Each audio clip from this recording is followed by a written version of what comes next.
Shalom, Yasharel, to the bruised, scattered to the four corners, and giving all praises to the great I am. Got a little hot topic for you here, Zion. We're going to be talking about the why and the how the Europeans whitewashed the whole Bible. That's right. We getting ready to snatch the rug of lies from right under their feet. They're about to be exposed like never before. But before you get into this discussion, hey, I know that some of you have been asking about the 2024 Hebrew Truth Calendar. That's going to be out soon. We're looking maybe towards the end of January. I will post that in the video with a link for a download. No, it does not cost anything. We do not sell anything on this channel. All right. We want everybody to have this calendar at your fingertips. So it will be available to download very soon. You'll have a link. All you got to do is just download it. Make sure you download it from your computer because the file is kind of large, especially if you have like an iPhone. iPhones are terrible. For some reason, they're not able to download those kind of files. So you have to be on the computer when you download the file. So I just wanted to just put those little house notes out for you. All right, let's get to the nitty gritty. Now, it was the Europeans that whitewashed the whole Bible, and that is a fact. So when you were growing up, you know how you've seen all these whitewashed Bible movies and everything. You noticed that everything was white. You didn't pay no attention to it. You just watched it. You loved it. You enjoyed it. You grew up on it. And, nobody never ever really questioned, okay, why these Bible characters are white. Everybody just assumed that this was truth. All right. I mean, as a kid growing up, you don't question those kind of things. You just sit back and you just enjoy the movie. But this was by design. All right. This was to change the image to get you to see these demon seeds as a supreme being above us. And it's totally backwards because we already know what the Most High said concerning his true people. And we're going to talk about that. And we're going to discuss that in this topic. You must realize imagery is power. And our enemies know this. And if they can use their imagery to dismantle our heritage, I'm telling you something, it has really worked. But not for long, because something is getting ready to happen. Something huge is getting ready to be revealed. The Most High is getting ready to do something that's going to catch everybody off guard. And I'm getting ready to reveal it. All right, so let's turn to our great holy Torah. Let's go to 1 Maccabees chapter 3. And I'm going to start in verse 48. And it goes on to say, and laid open the book of the law, wherein the heathen had sought to paint the likeness of their images. It is right here in plain, bold letters in the word that they would paint the likeness of their images. You cannot get no plainer than that. Now, this is during a time where those Greek boys were desecrating Israel, the ancient Israelites, the Negroes, the melanated people, all right, until the Most High rose up Judah Maccabees and had to kick some butt. So let's go on to verse 49. They brought also the priest garments and the first fruits and the tithes and the Nazarites. They stirred up who had accomplished their days. Verse 50. Then cried they with a loud voice toward heaven, saying, what shall we do with these? And whither shall we carry them away? For thy sanctuary is trodden down and profaned, and thy priests are in heaviness and brought low. And lo, the heathen are assembled together against us to destroy us. What things they imagine against us, thou knowest. So as we read, we know that there's nothing new under the sun. All right, we've always had our enemies that try to destroy us, that try to destroy our image. And you already saw in that first part that they had sought to paint the likeness of their images. And now you know biblically how they did this. All right, now you know why everything has been whitewashed. I'm going to prove to you from the Bible, as well as historically, that our heritage has been whitewashed, completely whitewashed. All right, so let's get into destroying some lies. Now, one of the lies people love to bring up, that there were no black people, no Negroes in what they call the Middle East during the time of Hamashiach, or what most of you call Christ. All right, we're going to destroy the devil out of this lie, and indeed prove to you that during that time the majority of the people were of Negroid, or black or dark race people. That is a proven fact. Now, if you do your research, and anyone who knows just a little bit of history will know that there was no such thing as a Middle East 2,000 years ago, not even just recently. All right. So when you look this up, and you can do the research yourself, it's out there. You just have to put in the work. But the term Middle East may have originated in the 1850s in the British India Office. However, it became more widely known when American naval strategist Alfred Thayer Mahan used the term in 1902. Now, I've looked up several sources. I've studied this stuff for a while. All right. So now you may be asking then, what was the Middle East called back then? What region was it known as? And I'm going to show you from the scriptures. All right. Because that's the way I'm going to back up everything. I'm going to show you what some of these regions were called. All right. You can even pull up some of these old maps, and you can kind of see, hey, what these regions were, and then look up their ancient names as well. See, one thing about the Europeans, that they document everything. This is why this is to our benefit. But we just have to really dig deep and check the resources. But everything is there. Everything is documented. Everything is written. Everything from Negro land, who our people really are, our hidden heritage. It's all there. All right, let's go ahead and turn to the book of Isaiah, chapter 11. And we're going to be in verse 11 for a minute, because I need to bring out some very crucial points. And it goes on to say, "And it shall come to pass in that day that Yahweh shall set his hand again the second time to recover the remnant of his people." So for those of you who don't know what that means that our people are still scattered in those regions. All right. Not only are they scattered to the four corners, but they are in these regions that I'm getting ready to tell you about. All right. This has not happened yet. He has not came yet and pulled his people from the four corners. It will, but we just don't know when that's going to happen. So I'm going to read that again. And it shall, verse 11, "And it shall come to pass in that day that Yahweh shall set his hand again the second time to recover the remnant of his people, which shall be left from Assyria." All right. I'm going to stop right there for a minute. Now, you all pretty much know what ancient Assyria was. All right. What they call the Middle East today, that's what that region was. They call Iran, or near Iran. All right. So what does that tell you? We still have our people over there in Iran. They were there then, and they're still there now. Now, what I'm going to do is as I call out these regions, I'm going to put the old ancient maps up, so for your study and for your edification, so that you can see with your own eyes. All right, this is what these ancient regions were and what they are today. All right, so let's continue. "And from Egypt." Now, that's a no-brainer. All y'all should know where Egypt is. All right, Egypt is what they call Africa today. Yes, we still have our people there as well.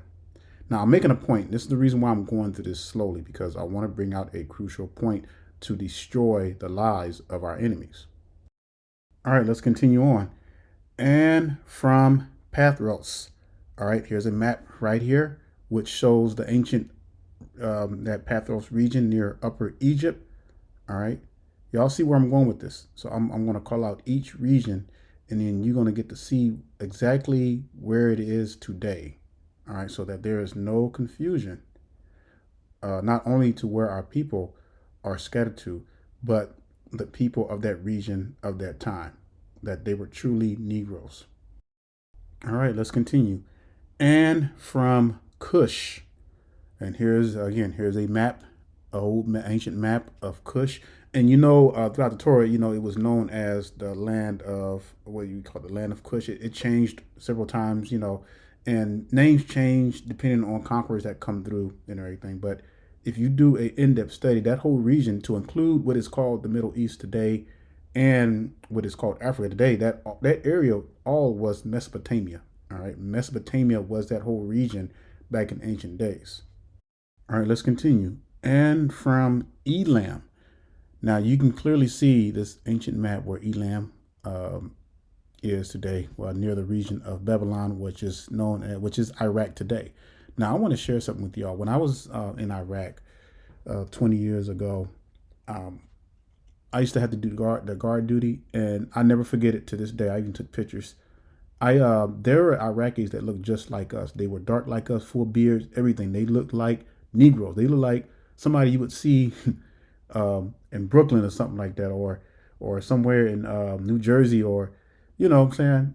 They looked just like us. You could not tell. It was like, man, are you here visiting or something like that? No, they lived there. They were raised there. They descendants of the Hebrews that was enslaved there. So it was pretty amazing. I was shocked because that's not what you see it for the first time, and all you see in the history books is what our enemies have showed us, that everybody's always white. They associate Middle Eastern with whiteness, or whiteness with Middle Eastern. That's what they've betrayed for so long. But I'm here to break that lie. I'm here to snatch the rug from under their feet, because indeed our people are numerous over there. Matter of fact, there's like what 40, according to the census, 40 million Negroes here in America. There's probably about maybe 5 times that much over there, what they call the Middle East. Go figure. Probably way more. Probably 10 times more. So you gotta don't fall for the lies. All right, let's keep on going. And from Shinar. All right, now as you can see, we have a map up here. And if you look closely, you'll see right up the top towards under Turkey, Mesopotamia, and then you see Shinar. It's clear as day. It's clear as day. I mean, man, it's just when you really do your research and you can see how the scriptures are just coming alive right before your very eyes.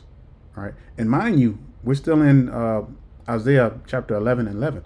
These are the places where the Most High is going to gather His people. All right, all these regions that I'm reading out to you. So that means that they're still there. Let's continue. And from Hamath. All right, now you see Hamath. You see that ancient map on there. See the arrow pointing to it, and then next to it you see Syria. Further to the right, you'll see Iraq. And I'm sorry, I meant to say to the right of Hamath is Syria. So there you have it. Again, these are the regions where the Most High is going to gather His people. Well, He's going to gather His people from the four corners, but this is where mostly the northern tribes are scattered to. All right, these are all your northern tribes, because when you read in verse 12 of Isaiah 11, it talks about that Judah is dispersed to the four corners. But my goal was to show you that we still have millions and millions and millions upon millions of our people and what they call the Middle East today, in these regions that I'm showing you. So we are busting down their lies. All right, it's going to be amazing. And mind you, these are the same place that the apostles traveled to reach the northern tribes. These are the same places that they traveled to. All right, so let's not get it twisted. The ancient Israelites were Negroes, and they are still Negroes today. All right. All right, let's continue. Let's get the last one. All right. And from the islands of the sea. So now you see this ancient map right here, all these regions. Man, don't let our enemies trick you into believing that the ancient Israelites and the Israelites of the day are white. That is a lie straight from the pits of hell. Now let me read this verse again, and it's going to make a lot of more sense to you when I read it now. Isaiah 11:11, it says, "And it shall come to pass in that day that Yahweh shall set His hand again the second time to recover the remnant of His people, which shall be left from Assyria, and from Egypt, and from Pathros, and from Cush, and from Elam, and from Shinar, and from Hamath, and from the islands of the sea." Hallelujah. And we know that Judah King Judah is dispersed to the four corners. All right. And we know that his people have not been delivered yet. But Israel, I'm telling you, Yasharel, the Most High is pulling all the strings, because I'm going to tell you something that's going to really raise your eyebrows. And I see the writing on the wall. I see it. I see it happening. I see the Most High's hand in this whole thing. All right. So before I reveal that to you, let's destroy another lie. Now, I hear a lot of people always say that Hamashiach, or the one that Christians call Christ, is Middle Eastern. Now, he was living in that region at the time, but the time that he was living in that region, it was not called the Middle East. Y'all got to get that out of your head. It was not even close. I already showed you what those regions were in the scriptures, because what they're doing is that they're associating Middle Eastern with whiteness. So they always say that Hamashiach was Middle Eastern. Hamashiach was not Middle Eastern. He was Hebrew. He was from the tribe of Judah. All right, I'm going to prove that to you from the scriptures. Now, another thing, I'm going to tie this to it too. Another thing that people like to say, and if you ever heard somebody say this, because I've heard somebody say this too, and I've had to check plenty of people who said this. All right, but if you ever heard somebody say this, I want you to put like your experience in the comment section. All right, that if you ever dealt with someone who said what I'm about to say. Now, I've heard people say that Hamashiach was Arab. Have you ever heard that before? That is like the biggest, like, how can you even imagine that? You know, how can someone even say that Hamashiach was an Arab? That don't make no damn sense. Show me that. Hamashiach was from the line of Judah. He was an Israelite. He was Negro. But people don't want to accept that because they've grown up with a blonde haired, blue-eyed Jesus that was thrown before our people's faces during slavery and was told to worship it. That's what you grew up with. That's what you saw your whole life. And to even see Hamashiach in his true form gives you pause, because you can accept the fact that Hamashiach was Negro when he was on this earth. You can't accept that. You would rather accept the image of your enemies, what they paint. You go to some of these black churches and you'll still see this image on their stained glasses. It's a damn shame. And this image I'm showing you right now, his name is Cesare Borgia. Some people pronounce it Cesare Borgia, but look him up. Look this guy up. You guys do your research. He was the son of Alexander, Pope Alexander VI. All right. He was a homo. He was a homosexual. That famous painter that was, I believe it was Michelangelo, that was his lover. And his father, Alexander, had his son's image depicted as what people call Christ today. All right. Y'all got it. It's straight from the pits of hell. But our people are soaked in it. Our people are soaked and bathed in Christianity and the lies. And this Christianity has been keeping our people subservient to their enemies for hundreds of years. But the Most High is getting ready to break that. And I'm going to tell you what the Most High has revealed to me in that light. All right, let's look at Hebrews chapter 7 and verse 14. And it says, "For it is evident," and I'm reading from the Sefer, by the way, for those of you who are following along. "For it is evident that our Adonai, or those of you call him Christ, all right, Hamashiach, sprang out of Judah, or Yehuda, of which tribe Moses spake nothing concerning priesthood." All right. Now, I don't have time to really give you the whole scoop of that and why Hamashiach came to the fourth, but just to give you a synopsis, Reuben was Jacob's firstborn, and Reuben, was compromised because he slept with his father's concubine. So, he had to come through a pure tribe. All right. The fourth tribe was the closest. All right. So, you can study that throughout Torah, but this destroys the fact that people who say that Christ or Hamashiach was Arab is it's a total lie. And I don't even see how people can come up with that notion anyway. But again, I've heard people say that Hamashiach was Arab, or of course they like to throw in Christ or Hamashiach was Middle Eastern. And see, that's the trick of the devil, because these are enemies. They cannot stand to see a son that's Negro. They because they've been taught wrong all their lives. To see a black Christ, black Mashiach, or what they choose to call, that would literally destroy them. Because again, our enemies have really destroyed the minds of our people and whitewash. They put them, in other words, they put themselves in the scriptures. They were not included. There's only 12 gates. There's only 12 tribes. These people, these non-melanated, these demon seeds, they are going into captivity. They're going to have their place, but their place is going to be under us. They will be subservient to us, not us to them, like they like to imagine it. All right. So as the Most High is revealing his people, he is agitating our enemies at the same time while he's still punishing us, his people, because we are the chosen. So he's going to chastise us. So faint not at your tribulations. Count it as rejoicing, because if you're going through something, that means that the Most High is bringing you through, and he's bringing you through the fire so that he can cleanse you and purify you, so that you will be cleansed and you will be counted worthy in the end. So again, don't faint at your tribulations.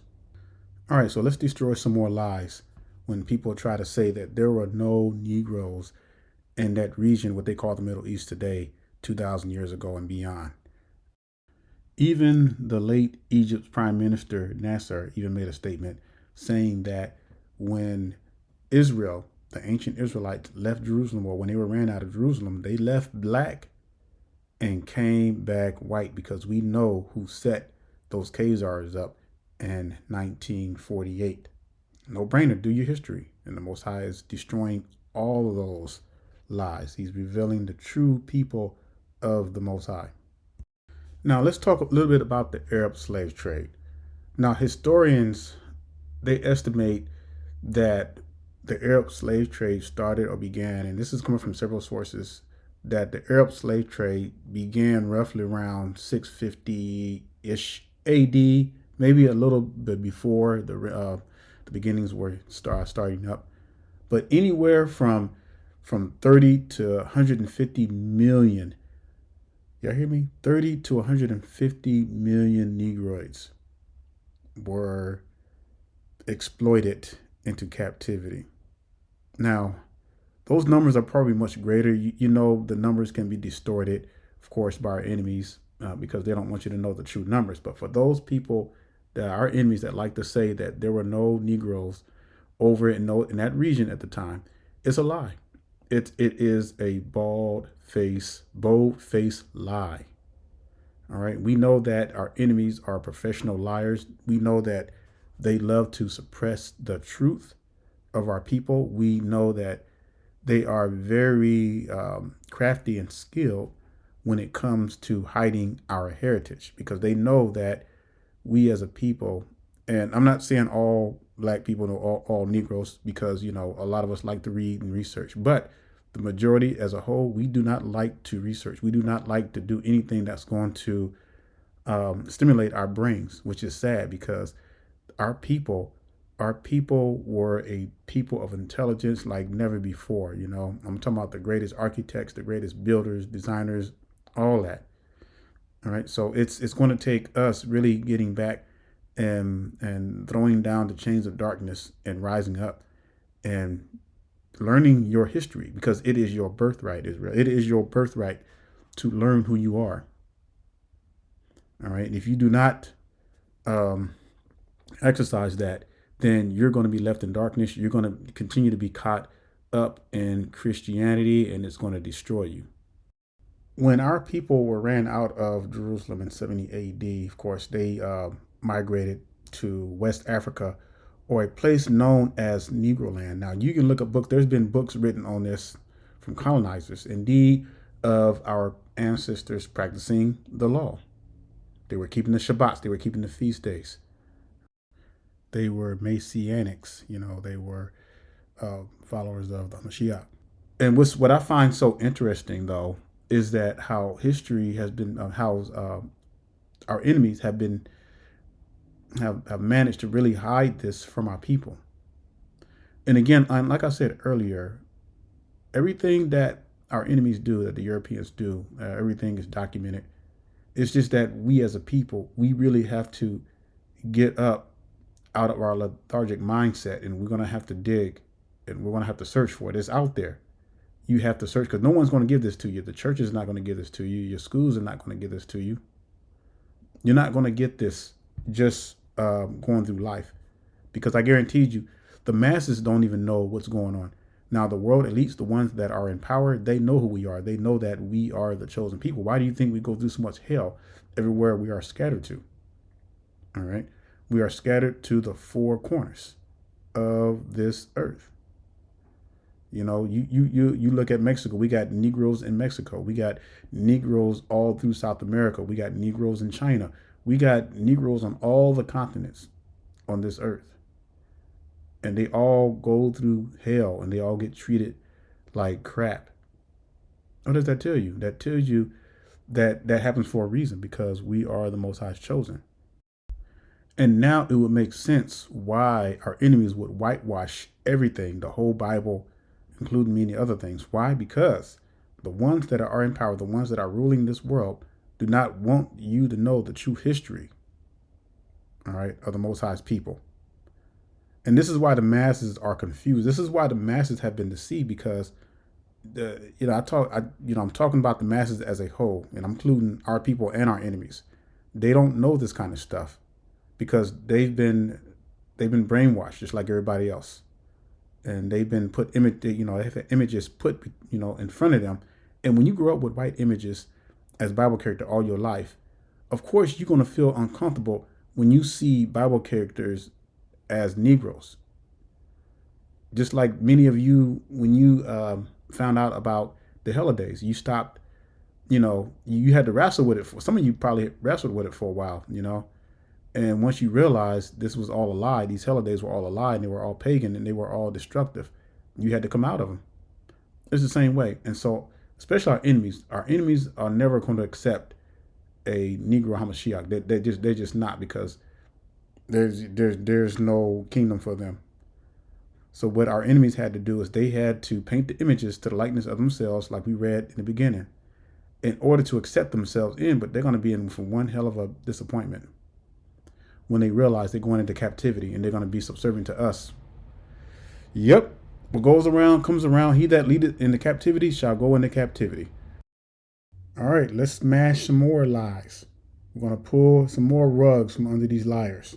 When you look at the Black Russian archives, all right, and for those of you who've seen that, if you notice that their paintings replicate the Negroids or the Negroes, and even some of these pictures are kind of watered down a little bit, but it just goes to show you how other nations will preserve certain ethnicities, and how others would totally try to whitewash everything. Even when I was in Poland for a couple of months, all the cathedrals that I would go visit had the same archives. They were all Negroes. They had afros. They had woolly hair, wide nose, big lips, and what have you. But our enemies would have you believe that every single Bible character was some kind of Middle Eastern. And when they say Middle Eastern, they are referring or associated with whiteness, non-melanated, paleness. All right, and I showed you and proved to you that there were millions. I'm talking about over hundreds of millions of our people in that region during the time, because you got to understand when the Arab slave trade came about, our people were numerous. I mean, we were huge. So if they were there then they were there prior to that. But our people especially refuse to know the truth. And as long as our people remain ignorant, then our people going to continue to be a victim of their own ignorance. And that's what's killing our people. Scripture says, my people are destroyed for a lack of knowledge, because Christianity has enslaved so many of our people to the point that they can't even see the light. So the Most High has turned them over to a reprobate mind. They're not going to see it. And there's nothing you can do about it because they have to come to that moment where they're willing to humble themselves and accept the light of the Most High and answer the voice and hear the call. So it's just amazing how a lot of evidence is out there, but yet it's been suppressed by Hollywood. It's been suppressed by the churches. It's been suppressed by the schools because they do not. The people who are in control do not want you to know who you are as a people, where you came from, that you came out of prophets and kings. They don't want you to know that. They don't want you to know that you had a heritage. They don't know. They don't want you to know that that heritage was the Most High's laws, commandments, and statutes. The Shabbat was his seal between us and the Most High. But our people rather keep all the holidays and just defile the Shabbat. Think nothing of it. But I'm telling you, it's going to be a turnaround. And by the time many of our people wake up, it's going to be too late. Now for the grand finale. This is the part I've been waiting for. Now, this is something that I have seen, and I'm sure some of you've seen it as well. And what's getting ready to happen, I see it clear as day. The Most High Almighty is powerful and great. All praises be to his name. I see something happening like we've never seen it before. And I'm telling you something, all these immigrants that are coming over here, that's the least of it. Now, when all the Afghan refugees came over and all these other Islam refugees that are coming over here along with these other immigrants, this is by grand design. Do you know that majority of them people practice Islam? Now, I've seen the Afghan camps with my own eyes. I can attest, as the Most High is my witness, I've seen the Afghani camps with my own eyes. I'm talking about tons of them. I mean, I was blown away. And these camps were kept in undisclosed locations where the majority of the public could not see them. This is why you don't know what's going on. And these people have been released into the workplace. They've been given money. They've been given green cards. All right. These immigrants are being given green cards. And the reason why people don't see it is because our people are so busy caught up trying to pay the rent, trying to get by, trying to get the next meal on their table. See, this is how the enemy distracts us. Create all kinds of confusion, create this social media. This is why I hate social media. I really do. I cannot stand social media because it is nothing but a hotbed of wickedness. I understand that, there's a limit of gospel that you can get across, but it's blended in with a bunch of chaos and just BS. All right. But this is what our enemies have done. They've created a cloud of confusion to confuse our people, get them caught up in everybody's business. Everybody's caught up with Cat Williams. Everybody's caught up with the latest stuff. Everybody's trying to get their views and all that kind of stuff. But they're not even paying attention to the most important thing that's happening right before their very eyes. The Almighty is pulling the strings and he's fulfilling prophecy. And the Most High is going to, and I know this for sure, the Most High is going to use Islam to destroy Christianity. And then guess what? The Most High is going to turn around and destroy Islam. Now, we know that the Almighty is not new to causing our enemies to fight against one another. Remember, all nations shall turn against nation. The Most High is flipping the tables, y'all, like we've never seen before. And whether you realize it or not, Christianity is on the verge of destruction. You look at these Christian churches. What do you see now? All you see is homosexuals, old horny women, and single mother with a bunch of damn kids. That's pretty much it. We are seeing a deterioration from within, and the Most High is pulling the strings, and he's slowly destroying Christianity. But again, he's going to use Islam to destroy Christianity, and in return, he's going to turn around and destroy Islam. And guess what? That's when our people are going to be truly revealed. The true Israelites, the ones that are keeping the laws, commandments, and statutes with all their hearts, minds, and soul. And that's when all hell is going to break loose. That's when the persecution is going to start. Because the masses right now, as far as they are concerned, They don't have a clue what's going on. They can care less of what's going on. Again, they're so busy trying to get the next meal on their tables, they're not even paying attention to what's going on. So, are people the same? But I see it. I see it as clear as day. I see it. I see the writing on the wall because I'm paying attention to what's going on. The Most High is getting ready to destroy religion completely.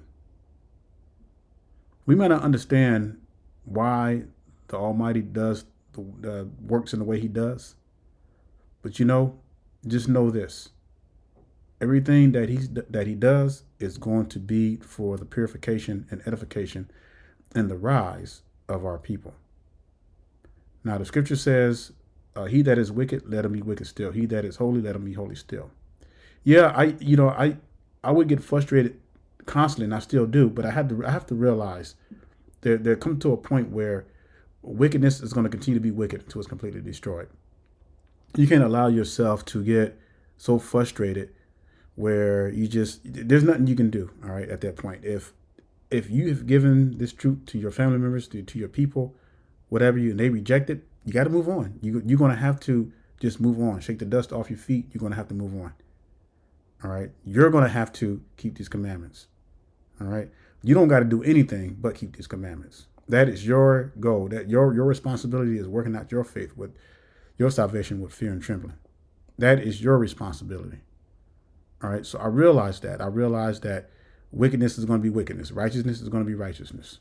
We just got to make sure we choose what side we're going to be on when it all goes down, when the balloon goes up. All right. Because it's going to go up and all hell is going to break loose. So, Yashua, I really pray that you really see what I see. I can't account for what you see in your head and spiritually, but I know what I see, and I'm telling you, it's exciting at the same time frightening.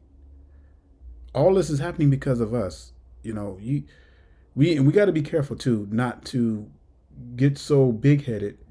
Yes, we are the chosen people. Yes, we are above the all nations. But if our people continue to be wicked, if our people continue to be unrighteous, and what it avails? I mean, what does it profit? And you're wanting everything. You want all the American dreams in this life. There is nothing in this life. And I'm not saying that you can't have nice things. I'm not saying that you should strive. You should be striving to be able to provide for yourself. You should strive to be able to work for yourself and to be self-sufficient, because it's coming to a time where you're going to need that. And if you don't have that, it's going to be very, very difficult for many of our people to survive in this time and age. It's going to get a lot worse. All right. But with that being said, the Most High is working in behalf of His people. So just know that, and it would behoove you to really, really get back to your heritage and accept your birthright, because it is your birthright. These laws, commandments, and statutes is your birthright to the Negroes scattered to the four corners. And this is what the world elites do not want you to know. They do not want you to keep these laws and practice them. All right. And remember, they could have shut my channel down a long time ago, but I realize this too. Satan cannot do anything unless the Almighty grants him permission. Now, let me repeat that again, because you're going to have to remember this. This is going to be, this should be your, what do you call when you say something over and over and everything, your modem or your modem or whatever you call it. But this would be your saying every day. All right. There is nothing that Satan can do, the devil can do to you, unless the Most High grants him permission. Always remember that. So with that being said, I pray that you are edified. I leave you with Revelation 14:12, and I'm going to bid you a strong and hearty shalom and stay strong.